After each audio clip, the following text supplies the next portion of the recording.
ശ്രീരാമസ്തുതി. വൈദേഹീ സഹിതം സുമദ്രുമതലേ ഹൈമേ മഹാമണ്ഡപേ മധ്യേ പുഷ്പകമാസനേ മണിമയേ വീരാസനേ സംസ്ഥിതം.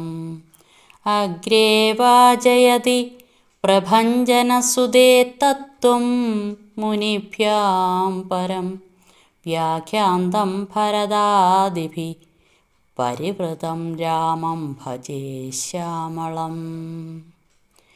ഇതിൻ്റെ അർത്ഥം, കൽപ്പവൃക്ഷച്ചുവട്ടിലെ സുവർണ മണ്ഡപത്തിൽ രത്നനിർമ്മിതമായ പുഷ്പകം എന്നു പേരുള്ള വീരാസനത്തിൽ സീതാസമേതനായി ഇരുന്നു കൊണ്ടും മുന്നിലിരുന്ന് ഹനുമാൻ വായിക്കുന്ന ഉപനിഷത് കഥകളുടെ സാരാംശം ചുറ്റുമുള്ള ഭരതലക്ഷ്മണാദികൾക്കും മുനിമാർക്കുമായി വ്യാഖ്യാനിച്ചുകൊണ്ടും പ്രശോഭിക്കുന്ന ശ്യാമവർണ്ണനായ ഭഗവാൻ ശ്രീരാമചന്ദ്രനെ നമിക്കുന്നു എന്ന് നമ്മളും ഒപ്പം നമിച്ചുകൊണ്ട് നമുക്ക് പാഠഭാഗങ്ങളിലേക്ക് കടക്കാം.